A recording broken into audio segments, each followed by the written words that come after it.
Welcome to Emerging Franchise Brands, the podcast that introduces you to the visionary founders of America's fastest growing franchise opportunities. We'll also hear from industry pros as they share insights on what it really takes to achieve the elusive milestone of 100 plus locations. I am your host, Frank Fumey, founder of I9 Sports, and my 20-year journey from inception to acquisition has given me a unique perspective on how to succeed in franchising. Join me as we welcome today's guest. Hello, everyone, and welcome to the Emerging Franchise Brands podcast. On today's show, I have the Ultimate Ninjas Franchise Group. I have the founder, Jeff Piejak, and general manager and American Ninja Warrior, Jesse Labreck. How are you guys doing today? Great. How are you? Thanks for having us so much. Thanks so much, Jesse. Thanks. And thank you, Jeff. Appreciate you guys being on. It's a pleasure. We're excited to be on, and it's fun to talk about what we've been up to. So, all right. Well, Ultimate Ninjas Franchise Group. I want to hear about the origin on how this whole thing started, because we know it relates to the show, but how did this whole thing start out for you guys? Yeah, I can start, and Jesse can certainly fill in. But American Ninja Warrior's been on the air for this year will be the 16th season. So it's been a long running show on NBC, and it's not just for adults now, it's for kids. And so back in 2016, I kind of had this epiphany, because it was all adults at the time, that this could be fun for kids as well. And so we were one of the pioneers. I'm not going to say we were the first, but we were one of the first gyms in America to build our infrastructure that's compatible for kids that want to be the next American Ninja Warrior. Since that time, obviously the sport has exploded tenfold, and it's even eclipsed, some of the ratings from the show. We're seeing a groundswell of activity all around the country. I just didn't foresee that when we started in 2016. To be honest, it was largely built around recreation. And now what's emerging is, and what's really cool about Ultimate Ninjas is we're one of the leading gyms in the nation, but we also teach, and our goal has always been for fitness and sport. And the kids have really loved it, and they've really kind of taken over the gym, where it's almost a little bit more kid focused. And we of course do a lot of adult fitness and things like that. It's where I train myself, but the kids have just latched on so much, and they love it so much that that's kind of, most of our gym now is working with the kids. Well, I mean, I'm not surprised. I mean, everybody knows the TV show, of course, and kids see it and they think, I can do that, right? Or I want to do that. Whereas an adult, you're like, I don't know. I might want to try one of these things, but not some of these other challenges. Might be a little too tough for me. You guys started out in Illinois, though, right? Yes. Yeah. First location was in Chicago, and we quickly moved to Libertyville and Naperville in the suburbs literally a year later. Wow. Now, you guys did not know each other prior? No, I ended up coming out to an event. They had like a pro camp is what they called it. And so they invited a bunch of American Ninja Warriors out to do this camp, so all of these kiddos could meet people from American Ninja Warrior, be coached by them, and hopefully inspired by them as well. And from there, I met Jeff, and he had brought up about how he was opening a gym in Naperville. I expressed like a little bit of interest about, coming out to manage. I was a teacher before, but I'd never managed a gym. So I wasn't like, hire me. But he saw what I didn't even see in myself. And so he had hired me, told me that, he would teach me whatever I needed to know about managing a facility. And then I came out about 9 months later, and I've been running the gym ever since. Wow. So just to bring everybody up to speed on the numbers, we have you have 5 company-owned locations and 4 franchises that are already open, and you got 2 more franchises that are going to be open. You guys are in 5 states. Jeff, so you mentioned you started the company in 2016, but you franchised, I guess, in 2022. So how did franchising come to be in all of this? There's obviously a big curveball in the history of any fitness gym, and that's COVID. So when we began our franchising journey in 2019, we had a pipeline of 75 folks that had reached out to us and asked us to franchise with them. So I had stockpiled a whole list of potential franchisees that we were about to reach out to when we were constructing our FDD in late 2019. And we all know what happens in 2020, right? So in 2020, we hunkered down. We were able to get out just fine. Didn't have any layoffs. It was actually a lot better than we all would have thought it was going to be. Because we were able to kind of continue classes at a distance, but we were able to continue with some revenue and again keep everybody employed, which was kind of the goal at the time. Mm-hmm. We're emerging out of COVID in late 2021, and I get a call from a gentleman out in California who says, "Hey, are you going to ever start franchising again? Because I'm evaluating another franchise in your space." And I said, "Well, we're still kind of still in COVID here, social distancing. But yeah, I mean, that's the goal. I just didn't think it was going to be of interest." So we quickly dusted off the FDD, got that approved, got registered in California, and so became our first franchise he opened in early 2023 last year. So been a long journey since COVID, but now we've got some wind at our sails and a lot of new and interesting ideas with regards to franchising. So are you like so many others where you didn't have any background in franchising? Not one bit, but we have a great product and we have great leaders. And I knew just by being in the industry, we're one of the leaders in America with regards to the Ninja gyms. Right. So it's a natural fit for us to consider franchising versus corporate locations. So yeah, no experience whatsoever, but it's not, we're not reinventing the wheel with franchising. It's been done obviously hundreds of thousands of times. So. Yeah. So did you guys seek outside help in developing the franchise? We did. A few consultants that are well known in the industry I tapped and was able to start developing our infrastructure, which is essential, right? We've got operations manuals, onboarding, curriculum, everything that the franchisees need to succeed. Those are the things that we consider pivotal to our franchise offering. Of course, we got a great gym, but the products that we deliver have to be consistent. And the folks that are coming in that want a franchise have to have a turnkey product, for them to execute on. So yeah. Jesse, what's the experience been for you? How have you enjoyed this? It's been incredible. I was a fourth grade teacher before this. And so I knew that I always wanted to work, continue to work with kids and coach kids. Except the difference between a fourth grade teacher and this is that the kids actually want to be here. And so it's just, it's just so positive and they're just having so much fun.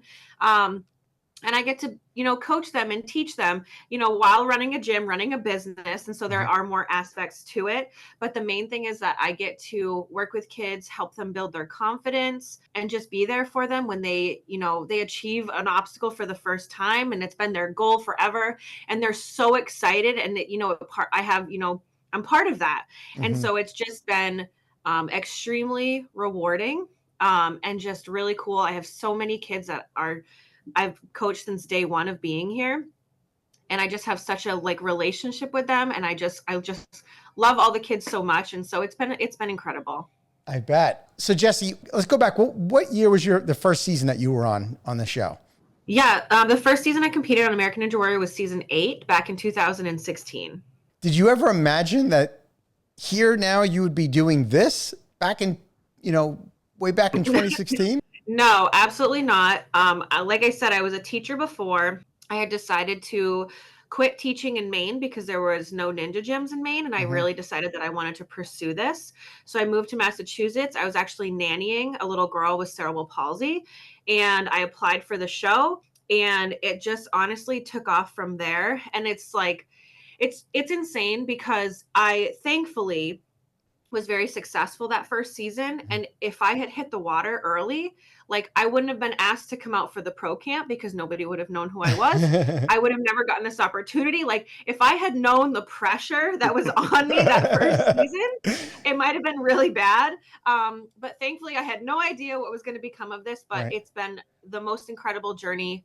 Definitely not where I saw my life going. I had no idea what I was getting into. But I'm so thankful for every experience, every success that I had, every obstacle I cleared, because it brought me ultimately here. Yeah, and you're a bit of a celebrity, of course, or more than just a bit of a celebrity, but anybody that's been involved in the show knows who you are. I would imagine the kids must be so excited when they see you, and they want you to be their coach, of course, or their instructor, right? Yeah, if I could Of just add, it's Jesse probably wouldn't say it, but we have in Chicagoland, we have it's not uncommon for folks to not just kids but grown adults to travel all the way to Naperville to want to take a picture with Oh, Jesse. that's So they great. show up and yeah, and we're in an office here, and if we were just to pan left, there's like cards and autograph, people writing her letters of how they look up to her. I mean, Yeah, of Jesse truly is course. a role model for thousands, if not hundreds of thousands of girls and boys around the world. Yeah, you've inspired a lot of people, Jesse. That's awesome. We can't leave Mike out of this. Now, Mike isn't on the show today, on our show today, but Mike Salensi is also part of the company. So, known as Mike the Stallion, right, from the show. What's his role in the company? Well, I can add, a little bit of context here. So Mike wears a few hats. He's a co-owner with me, like Jesse in Naperville, except he's a co-owner in Libertyville of one of the several corporate gyms that we own. And now, just this past Saturday, Mike opened up Ultimate Ninja's Oak Creek as a franchisee. So he built and modeled the biggest gym we have, which is 15,000 square feet. It's an amazing, amazing gym. He did this, with his vision, and he's finally at the finish line and had his first birthday party, and classes started yesterday. So he's thrilled. Another hat Mike wears is he's part of the franchise group, and as we develop our curriculum, one of the main goals of each franchisee is to take that footprint and make it come alive from a class perspective, course design, flow. So there's a lot of complexities. Not every gym is in the exact diameters that we would like them to be. So with Jesse and Mike, there's a lot of planning and with our course designer to put the right kind of framework in for our model to work and succeed. So Mike would probably argue Mike is more on the course design, obstacle development, and Jesse's more on the operation side of each of our gyms and for our franchise group. That's awesome. Everybody has a role, right? You have the right seat on the bus. Yeah. But we miss Mike. If he's watching, he's missed. But he's in Oak Creek right now, probably with some kind of wrench or hammer, finishing up the last pieces of his gym. Yeah. Cool.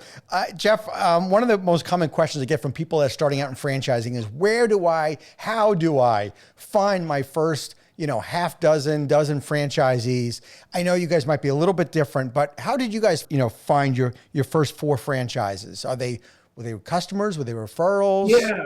So this is maybe going to be a long-winded, but it's worth it. The first franchise I explained was in California, and that was an inbound call. We're fielding inbound calls all the time from all around the world, from China to Toronto to the East Coast and West Coast. The second and third franchise were actually conversion. So those were local to Chicago, a company called Windy City Ninjas. I was able to call Tom up, and we had a long dialogue about, how the benefits of joining forces. So it was his baby to have Windy City Ninjas Chicago and Windy City Ninjas Elmhurst. It takes a lot of credibility to Tom to convert those over to Ultimate Ninjas, and so now we're all one brand and united under one brand. So there you have 3, and then as I mentioned, 4 is Mike, who just opened up Oak Creek this past Saturday. I will stop there and kind of pivot a little bit with what we're developing within the franchise group. So we have now, with our newly released FDD, we have a bifurcated offering when it comes to franchising. We have what we call our big box sports complex gyms. That's what we've been doing for years and years, since 2016. However, we see such a demand for the little ones between the ages of 1 year old and 6 years old. We've been getting inbound calls from people all over the country that just want to franchise that aspect of our gym. Our gyms have Little Ninjas areas within them, but our new concept that's rolling out later this fall will be Ultimate Ninjas Academy. And so those academies will be a footprint of far less, 3,000 square feet, far less complex than these big box gyms, and very much easier to administer and very much easier to afford. So you've got the big box sports complex, for the franchise, the people that want to go at it and be the biggest flag in the city, right? Mm-hmm. And then you've also got the ability to come in at a more economical, easier to administer academy route, and then perhaps in the future be able to plant your flag in a big box gym eventually. But this is a much easier entryway into franchising than a complex. Sure. What's the investment range difference between the big box and the academy? Well, the academies are on the low end of the academies. We're looking at about $270,000. Okay. On the high end of the sports complex, we're looking at 760,000. So you can see that delta. Yeah. There's far more people that can afford a $250,000 outlay than a $700,000 outlay, and much easier to manage as well. Absolutely. What about your franchise owners? Like, who is your ideal franchise owner? Well, Jesse can add a little bit of color here, but that's a different answer for the different offering, right? Mm-hmm. So from a sports complex standpoint, the ideal franchise owner is probably someone who is a little bit later in their career, maybe has a little bit more funds and wants a change of direction in their career, is passionate about kids fitness, is passionate about sports. That's kind of the framework of what we're seeing when we get these inbound calls, a husband and wife that have that kind of passion, but they ran their course with consulting or whatnot. Mm-hmm. On the academy side, as we roll this out and as we have a couple people in the pipeline that are interested, we're seeing the profile become more of a mom and dad that have little ones that want to have this as the secondary income. And perhaps, one of those two assuming the role of the manager of the day-to-day operation. So very different profiles for each. I don't know if I missed anything there. Yeah, Jeff. It's a lot of parents seeing that space, like they don't have some place to take their little one that's 2 years old. They don't know what to do with their days off. And so they're looking for something to give to the community that can be for that age group. I mean, that's what I'm going to be looking for when I have my kiddo. I'm going to be looking for things to do with him to keep him active and to keep him, wanting to go different places and being excited. And it doesn't necessarily have to be someone that's like super invested into American Ninja Warrior. Right. It's just, wanting to get these kids, their energy out, being active and being okay with falling, but still getting back up and trying again. It's great lessons for these little ones to learn. So yeah, these little academies, we're here in our Naperville gym, but we're in the office, but maybe we can share some screenshots with you after the show. But, they're mini warp walls of 4 feet and 6 feet. And instead of ladders going down the warp walls or fire poles, there's a slide, right? So it's a much easier, softer approach to ninja than like these hardcore gyms. Right. You even go to jungle gyms, right? Like you go to your park district or you go to your local jungle gym, and there are things that are just too high even for your little ones, like your 2-3-year-olds. Like you have to be right underneath them, and if they slip, they're falling on wood chips. Where here we have everything is padded, everything is safe, everything is colorful and pretty and cute.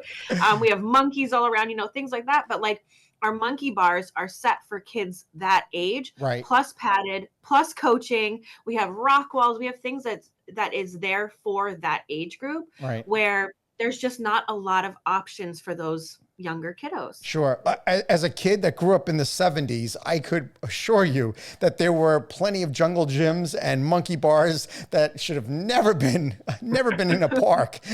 Right. We did not fall on wood chips. We fell on rocks back in the day. Right.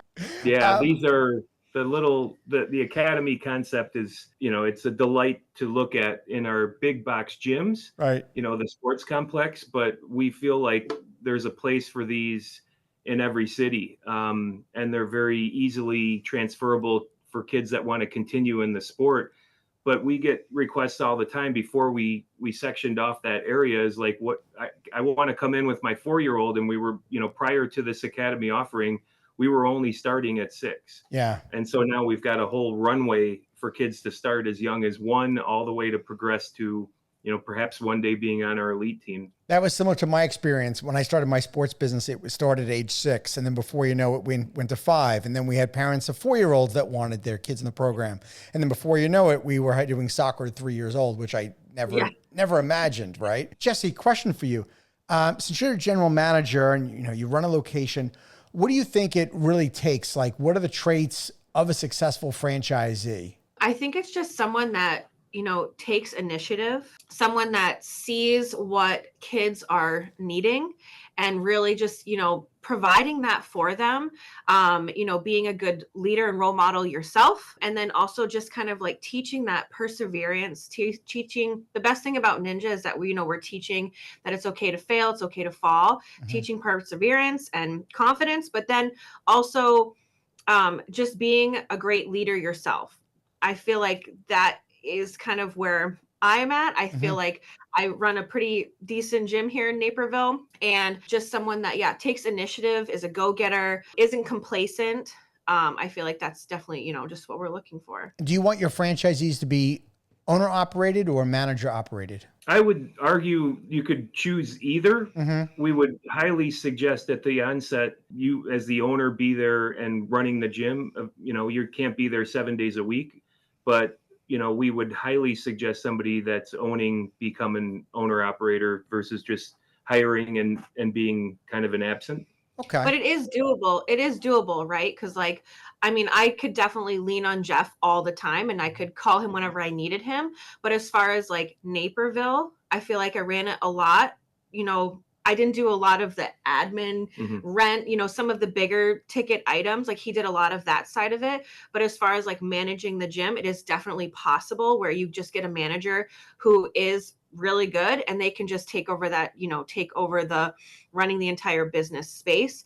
But I definitely did have help from Jeff as far as, insurance and rent. And, if the AC went out, I called Jeff. I was like, hey, how do I do this? And so it can be definitely a mix of both. Yeah. If you were lucky enough to have Jesse as your first hire, that's great. Yeah. But like, I would argue that owner needs to be present, needs to help build the community. You can't rely on a 20-ish-year-old to build your community. And that's kind of what makes our gyms hum from a business standpoint is the community becomes engaged within your gym and they begin to promote you by wearing your shirts. I mean, it's not, Ultimate Ninjas is a very hot item when it comes to Naperville. People walk around, the streets with Ultimate Ninjas with pride. And so that's what kind of builds our community. And Jesse's gym, all of our gyms are essentially on autopilot when that happens. Yeah. And I'm sure you found that your franchisees ultimately, while you have the programming is set on how to run,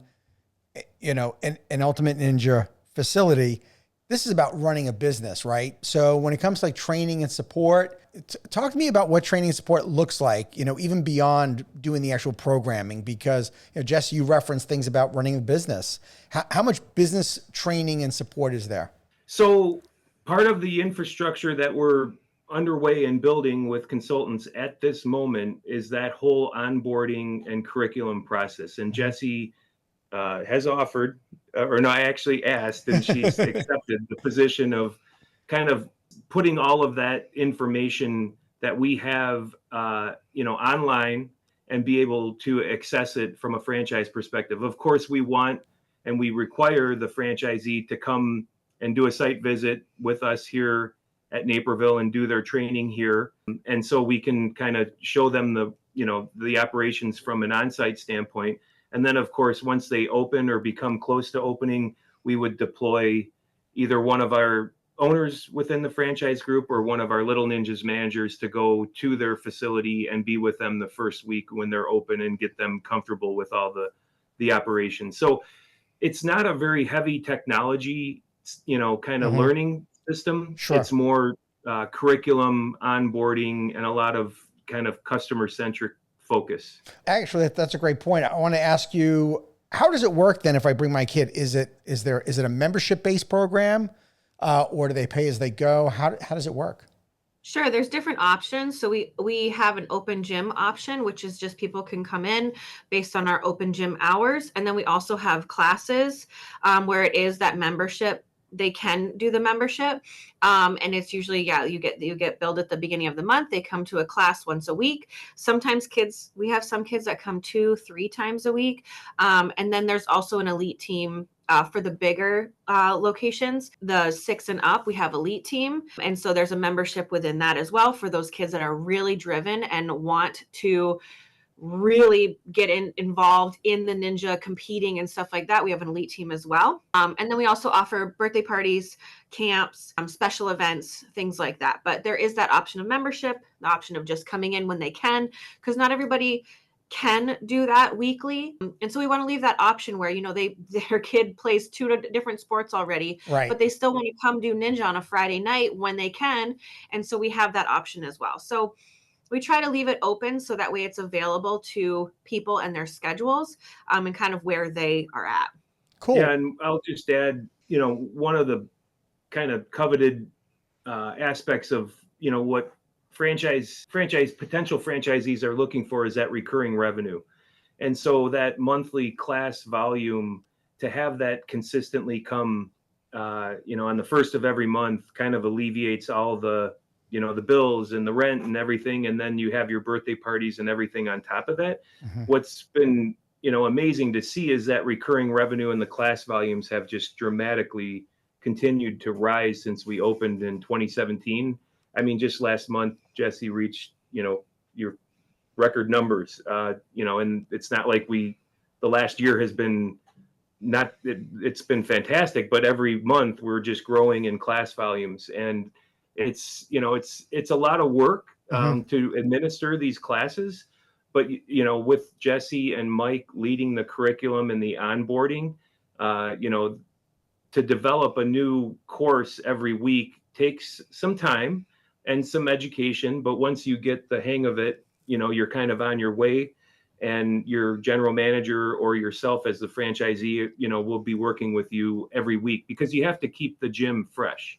Sure. You can't have the gym be stagnant with obstacles and the same thing every week. Otherwise, kids would get bored. So every week, Jesse's working, with the franchisees, with herself, coming into the gym and designing a different curriculum, just to keep it fresh. Parties are, kind of like I said, the weekends, they're to celebrate and have a good time. But what happens with the parties is kids leave, and then the parents are at the front desk and they get their free class card and they come in and they try the free class. So it's kind of a cycle of parties and summer camps that turn into class participants, and it just seems to always. Yeah, they want more. They're like, how can we get involved more? Like, what are your classes like, and whatever. And we are super thankful here, but like, we have a wait list for a lot of our classes because people are just so invested and they want to be here, and then they stay. And so I get very few openings and more people wanting to come in. That's fantastic. I'm curious, if I was a potential franchisee, one of the questions I would have for you is, like, what's the percentage breakdown of your customers between open versus membership versus classes versus parties? I'm trying to get a sense of the volume on what's making up the lion's share of people coming through the doors.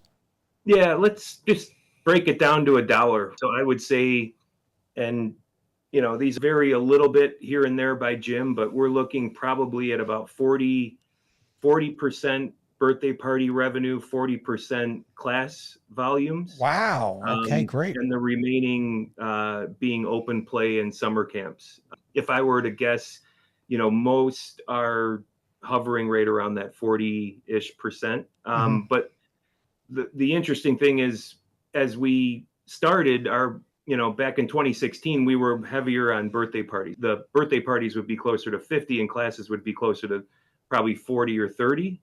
And what we're seeing is that class volume grow up in significance with regards to the total percentage, which is amazing from a recurring revenue standpoint. Yeah, because it means they want to come back. They enjoyed it. They want to be here more than just one time for a birthday party. Right. And so it does fluctuate a tiny bit. In the summers, people are more having their birthday parties outside a tiny bit more, whereas the winters, that's what we have here. So they do it. But then we have summer camps that just explode. And then the kids are here throughout the whole week. And so it's just, we have kids here literally from 9 a.m. to 9 p.m. almost, Monday through Friday. Yeah, it's a busy place.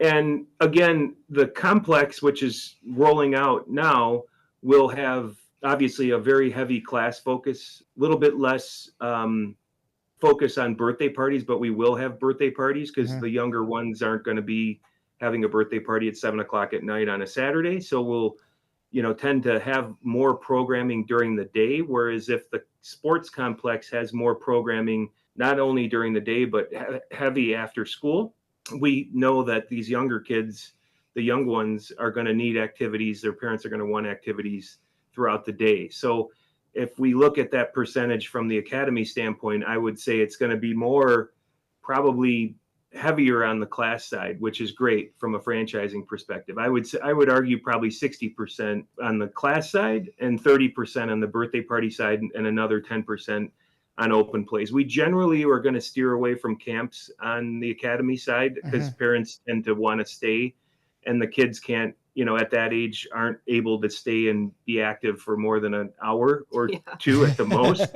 They peter out at that age. So camps aren't probably a very realistic possibility in the academies, but open play will be parent accompanied.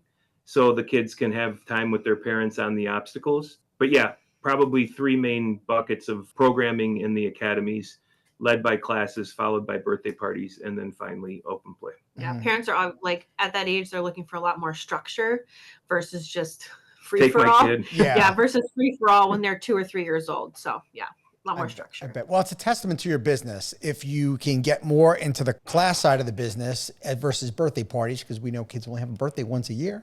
Right. Right.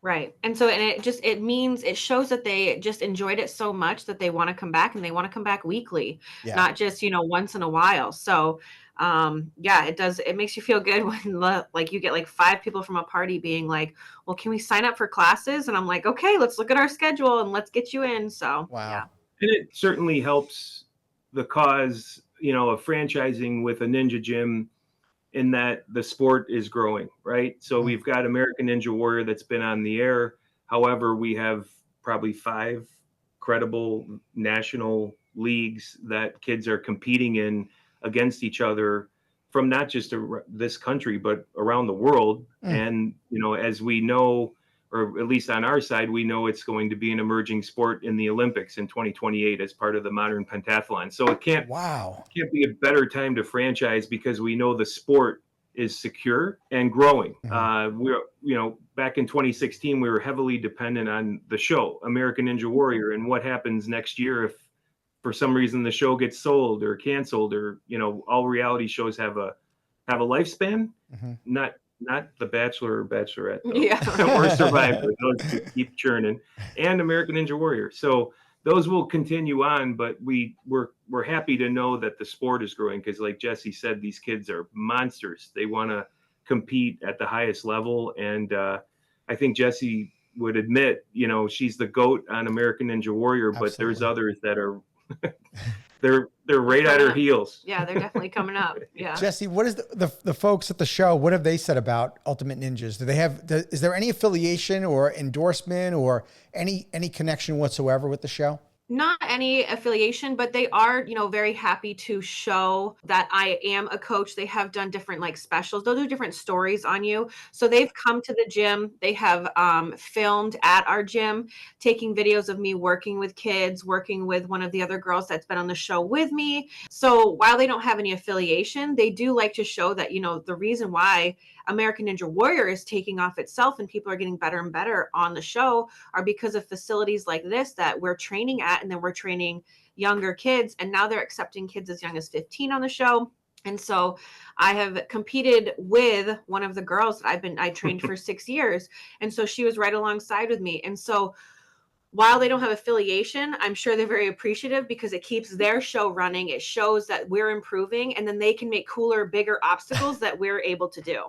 That's awesome. I don't want too much time to go by without bringing up the book. So, Jeff, talk to us about this book that's coming out. Well, it's Jeff and Jesse and Mike and my wife, Jackie. So the 4 of us authored a book. It's not uncommon for people to come in to our gyms with ideas. You guys should do this or develop this. You wouldn't believe the ideas that people have for us. But this one in particular kind of stuck because it is life lessons that are happening inside of our gym on a daily basis. And so when we penned this first book, it was like, I don't even know if it was difficult to write, because the first story is about Liam and failing, and Mike and Jesse teaching William that failure is okay. It's called Hit the Buzzer. And we started this journey about a year ago. So that it was just published a couple weeks ago. And it's part of a trilogy, which is called I Can Be an Ultimate Ninja. So we're already busy writing our second version of the book. And that's next one's going to be about a female. And then the following one will kind of blend it together. But it's been amazing to see the early reviews on Amazon. Honestly, like he said, it's almost like easy to come up with these different ideas because there's so much to learn from coming in and doing ninja and doing obstacles. There's goal setting, there's perseverance, it's building your confidence, it's overcoming failure. There's just so many life lessons that kids will carry through with them. And so being able to write a book about it and hopefully bring that to people who can't necessarily come to the gym or they're not close or whatever. We have teachers here who bought it and are reading it to their kids in their classroom. It's great. The story is great. The learning aspect of it is awesome. The points you get to talk to, like I just remember being a fourth grade teacher and reading a book to my class and being like, okay, what can I teach them through this book? And we made it very easy with this book of like, what Liam is learning. Right. And so it's been awesome. And just to finish on the book, the franchisees will have the book as part of their revenue stream. So they're selling, they're buying it in quantities and then being able to resell it at the front desk. And that builds the community, keeps people understanding about our brand and what we're all about. So that's just another added benefit to franchising, is we're, allowing the franchisees to tell our story as well. Sure. Well, there's that stickiness factor that, first of all, everybody's watched the show, but having their kid part of your program, that they feel like they want to contribute in a way, right? Where they're offering suggestions on what to do. That's there's good and bad in that, but it's great that they feel that much of a connection. Unbelievable. Yes. Like we said, it's very community based. People are extremely invested. They want to become part of the gym more and more. Like I said, the girl that trained with me to go on the show, she trains here. Her mom trains here, and her grandmother also trains here at our adult fitness program. And so it's really amazing, like how the community comes together and like what it does for people as a family as well. Yeah. I mean, Dr. Bacha, we've got physicians, we've got, guys that were in engineering that are creating obstacles in their gyms. And, it's just a very heartening, community that is not just around ours, it's around all the ninja community in particular. So it's kind of fun to have seen it grown from 2016, and we're only, we're just starting this journey. I'm real excited about the next 3 to 5 years of where we can go with our brand and where the sport can go worldwide. Jesse was just flown out. I don't know if we mentioned this before the show, but Jesse was just flown out to Dubai to compete. So wow. She's not just an American Ninja Warrior. She's getting flown, and she's a sponsored athlete on Athleta. So she's a very well-known name throughout the world. That's amazing. What I'm curious if, yes, you guys are starting out, this is new in terms of the franchise. What's the vision for the company long-term?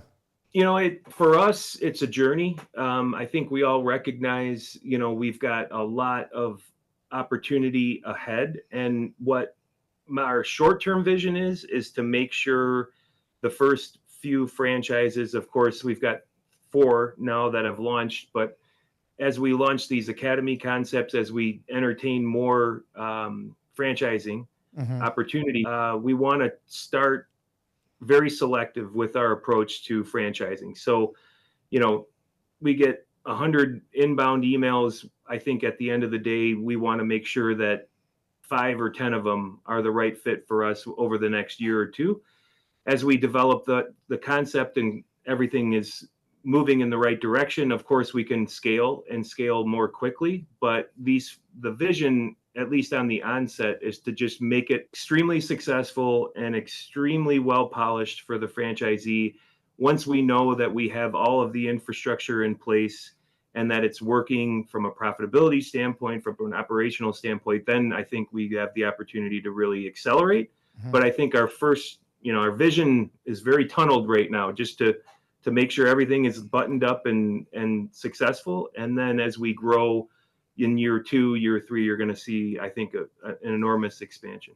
You have such a huge advantage over most emerging franchisors because people understand immediately what this is. They're connected to it. We have such a bench. Our team is not just Jesse and Mike and I and Jackie and Tom, on the franchise group. That we have some leaders, some great leaders, but we also have some great general managers around our company that are just begging to jump in and help out on rolling out the franchise offering. So it's a credit to our company that we've had all of these general managers within, but now are excited to grow the company with us. How many people, Jeff, are part of the corporate staff that's supporting franchisees? Currently 5. Plus we've got a couple independent consultants that would be, I would argue, are fractional, where they're kind of working with us on a fractional basis, helping us with the infrastructure. And I would say comfortably at least 3 more are ready to jump in when we need them. But right now we've got about 5, dedicated to franchising. And as we grow and scale, the other thing I failed to mention is we have our own independent course designer and builder. So part of the franchise offering and part of the difficulty of these gyms is, how are you going to find truss? How are you going to find padding that's customized to the truss, literally fits in to the truss, there's no separation between the truss and the padding. That's what you want. So we've got our own independent consultant based in Arizona that is dedicated to growing Ultimate Ninja's franchise group throughout the country. So he's not hired by us, but Sure. he's attached to the hip with us, and we've worked with him for years. Yeah, that's important. Jeff, you going back to, you mentioned this crazy number of leads that you get every day. Maybe this would be a great opportunity for you to share your thoughts, and Jesse, would love for you to also chime in. When people are doing their due diligence and looking at investing in the franchise, what's maybe some advice that you give to them when they're looking into this? And tell me about kind of weaning them out too. You have to understand that, this model has been proven, and we're not opposed to continuously refining it, but, we know what works. We know what is appealing. And so I would say, we're looking for people that understand our culture and our community and what we've done to make it, to be successful. We're not necessarily interested in offering, different types of classes with, trapeze artists or, what do you call it? The rope, the silks. Yeah, the silks, right. We're kind of tunnel visioned on the ninja sport and fitness. And we're tunnel visioned on the secondary aspect of those birthday parties and camps, kind of being that, that filler that grows our community. So we're just kind of looking for people to buy into that message and that model. And the deviation to us is kind of the noise, right? Like it kind of takes us off track. And what we've done so successful in the past 3 or 4 years is grow the sport and grow the fitness aspect of our gyms. And it's shown with our numbers. So I don't know, Jesse, if you got anything. Yeah, somebody community-based, somebody who wants to see what their gym can give back to their people, not just like, build a gym and then just never look at it again, never set foot in it again. People who are invested in, because like I just know what this gym has even given to me and what I've been able to give back to this gym in our area and just how amazing it's been. And so we want people who are invested like we are and that love this and just want to see kids and adults be successful, get stronger, build confidence. And so, somebody who wants to see that investment more than just in dollars. Jesse, what's been the biggest surprise for you in this whole experience? I think the biggest surprise would be how like connected and attached I've become to this gym. Like my family is all from Maine and I have a baby due in 3 weeks. Awesome. And Congrats. Thanks. We don't have any family here, but the option of moving home is like, it's not really there because I can't leave these kids that I've been with for 6 years. And so it's just the attachment that I have to the gym, to these kids, and kind of what they've given to me, where I'm just at this point right now, I'm not willing to leave that. And so that's very surprising because I didn't know when I came out here how long I would be here for, eventually go back to New England. And it's just not really in the cards right now. Jeff, what about you? What's been the biggest surprise for you in this whole experience? To me, we are a business of forward-facing leaders, and my background is in healthcare administration, and that required a graduate degree and a lot of training in terms of the infrastructure of how to run a hospital, and that is an experience that led me to a career of eventually being on one of the executive teams in a local hospital here. However, as I look at Ultimate Ninjas and our leadership here, it doesn't require a degree. It requires the right type of person. So what's not a surprise, but what I've found that I'm looking for and we're looking for in leaders and franchisees isn't your resume. It's you as a person. It's you as a leader. It's you as somebody that wants to succeed. That doesn't require the name of the school to do that. So I don't necessarily think it's a surprise, but that's been a fortunate aspect of the evolution of the company. Jessie, has a degree. She's a Hall of Famer from the University of Maine, but prior to her joining as the general manager of a gym of this size, she was a nanny. Mike Salenzi was a physical therapist, and Tom Romberg was in software sales. So it's not necessarily your background, it's kind of your passion for growing the gym, building the community, as we keep harping on, but it's important.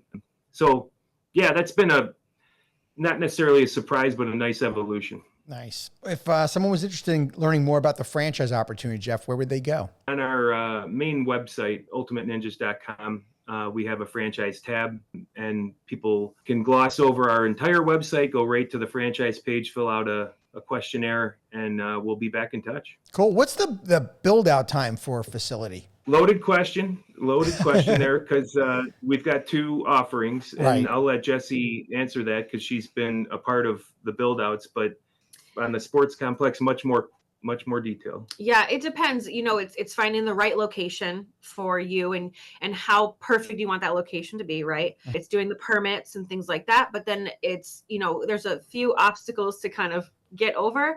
But then once you have that location, you have those permits, it's working with Adam, who we spoke about before, designing the gym, getting those obstacles and building it up. So it just depends on the community, the area, what you're looking for the space that you want. Someone might be wanting our bigger facility, and they found an 8,000 square foot facility, but they're really looking for 13.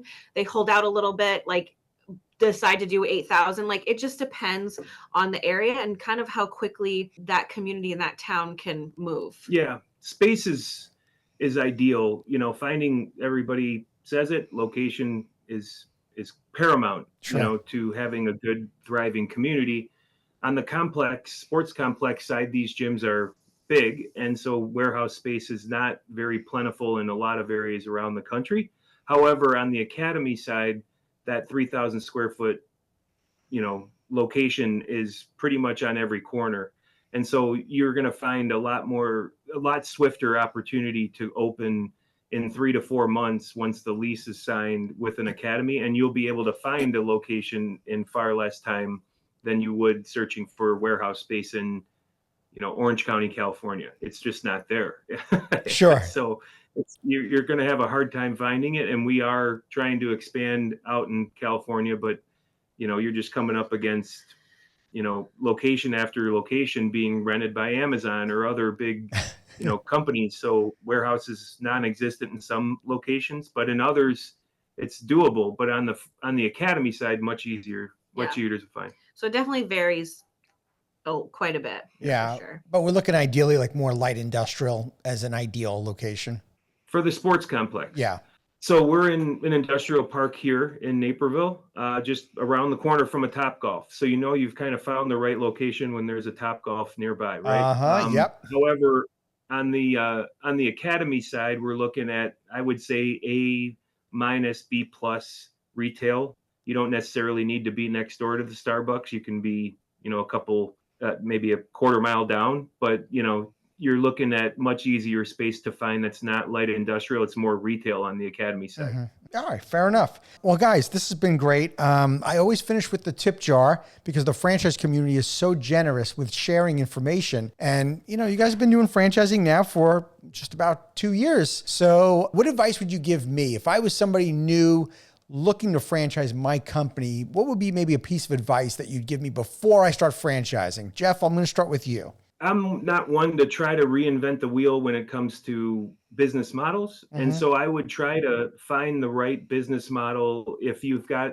a good solid basis, and make sure that that business model fits in the right segment of franchising. I think about our journey and the way we looked at opening our first corporate location. I kind of modeled it after, I think they're still in existence, the Pump It Ups of the world, right? Like we had like the 40-minute party, and then you move into the next phase, and then you move in the next phase. That's now a part of our fabric here, which is the kind of conveyor belt type of birthday party. On the class side, as I mentioned earlier, that's just evolved over time. But now, if I were to look back at 2016, I would look for something that has this kind of, infrastructure with a, insulated, class and recreation aspect to it. So I don't know if just starting out with the tip jar is try to mimic an existing franchise in another industry from a business model standpoint.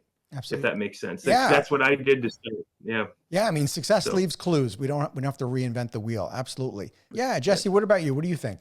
I would say the people that are a part of your business are really, really important. Your management, the people who are invested in your gym. I would say that's your number one thing you want to look out for is people who are invested. They're going to be go-getters. They're going to want to be involved.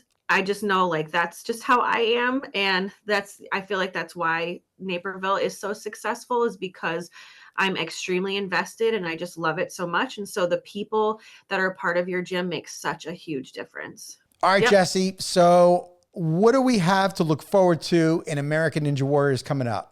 Sure. We just had the women's episode back on Mother's Day, and that kind of opened up the season.